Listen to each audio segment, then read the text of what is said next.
Hey guys, I just wanted to chime in and let you know about the current state of the channel.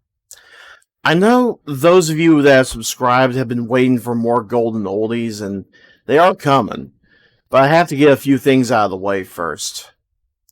First off, there's been some major cleanup going on, digital and analog. Digital being a major cataloging of all my content, to which I hope to have online someday in the form of a giant Google Doc, so that everyone can easily pull up a video and watch without having to scroll all the way down or having to use that clunky YouTube search function that kind of works, but at the same time doesn't work all that well. So, why a Google Doc? I was hoping to have a wiki set up, but full disclosure, I'm horrible at understanding how wikis work, let alone a page with sortable tables. Luckily, spreadsheets can accomplish the same goal. And on to the analog. For the past 15 years, I've just been letting shit pile up in my room. And I've been working to consolidate recently and condense my various collections of old tech and books, DVDs and games. Those, luckily, aren't a problem. Because every time you see my face, you see those shelves right behind me.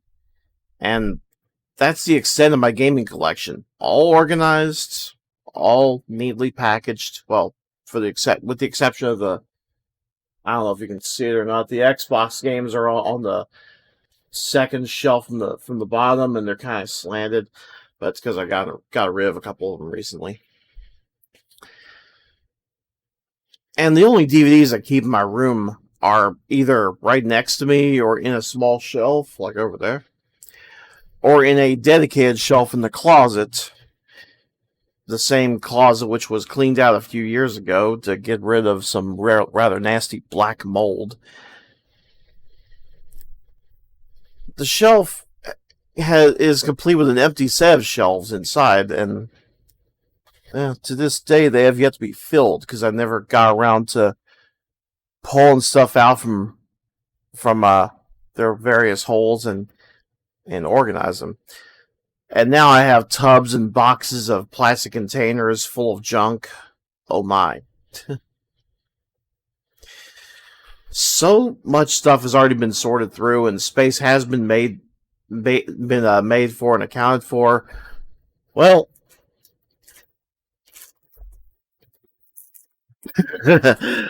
stuff falling over. So I made some space for my new VR headset. Yes, I bought an HTC Vive back in March as a birthday gift to myself. And now I have access to a lot of Steam games with VR functionality. Just one problem, though. A few months ago, the folks got a new bed, and they gave me their old bed, which is a huge step up from my last bed, but it also meant cleaning out the mess underneath, which for a while brought me back to square one. Not much room to play VR games, as there was once again a huge heap of boxes and storage tubs taking up 90% of my bedroom. Good God, I feel like one of those hoarders you see on those TV specials. Luckily, not like the one with the dead cats. But it needs to be done. The less crap laying around, the better. The crap is over there. I can't help but look at it. Rewinding a bit, yes, there will be dedicated VR gaming in the channel.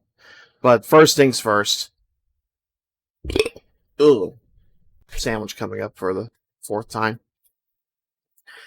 Next major hurdle is I have recorded footage of several games.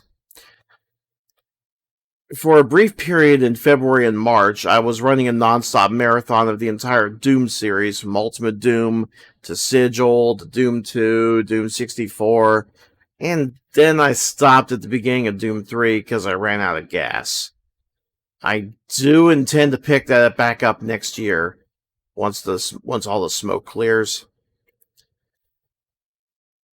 I played through the recent Nintendo Switch minimalist yet fun title, good job, or as I've come to call it. Oh my god, Employee of the Month! As well as a 2020 run of the Legend of Getsu Fuma, this time with no save states. I'm really proud of that one. Mostly because it can be simple if you know what you're doing, but it's really hard to get started. Konami really gave the middle finger to gamers with that one, as it's right up there with the NES Ninja Turtles. Might also be why it never made it here in the States. But that's another story altogether. With Final Fantasy IV Free Enterprise being all the rage, I took it upon myself to stream Final Fantasy II on the Super NES, which was, other than the packed-in Mario World, my very first Super NES game. Back in June, I was streaming Mercenaries Let's Blow Up North Korea on the original Xbox. Unfortunately, I had to stop halfway through due to game-breaking bugs, as in my spare time, when I'm not hanging out with the Red Fox crew or watching DDC on Fridays, by the way, you should check out Jason Pilar on YouTube, or playing Trek Online. I still love Star Trek Online. It's been mean to me for the past couple years, but I still play it. When I'm either doing that or cleaning, I'm trying to find ways around. I was trying to find ways around Mercenaries' lack of QA testing, as several locations on both maps have nasty areas that cause the game to freeze, forcing a reboot of my Xbox 360. There are workarounds, but it's not easy because you have to actually work your way around these trouble spots on the map, and it's become something of a game in and of itself. Because how do you sneak around the trouble spots and not die? Because that's a problem too. So I gave up on that. Which is a shame because I was going to play Mercenaries 2 immediately after that. And it's not all that much better functionality wise, but it doesn't crash as much as Mercenaries 1. So after a brief break after that, I came back in late July with Star Trek Elite Force 1 and 2. So I may have to do that again as there was no sound. Imagine the playthrough where you only hear the guy talking to himself or herself and nobody else, even though there technically were people in the voice chat, but you don't hear the other people in the voice chat, so the viewer is left to think that you're talking to yourself. Though I may have, I'll definitely have to do that again. In mid-August, I tried Flight Simulator 2020 for the first time after waiting all night to download it because 200 gigabytes. Oh yeah, and the deluxe edition doesn't get you all the content.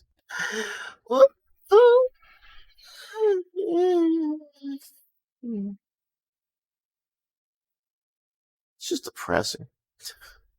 In late August, I plowed through Zelda's Second Quest like it was nothing. Then followed up with Shadowgate and Deja Vu on NES. Because, gosh darn it, I've... much like the Xbox 360, I've become something of an achievement whore, and if it's not one thing, it's another. Now I'm doing it with retro games. RetroAchievements.org. It's fun. It's fun to go back through old games and play them for the sake of collecting achievements, but at the same time, there are some tasks you have to do that require some unorthodox thinking. Like, for example, Deja Vu. Try beating the game in one sitting using only 3 torches. I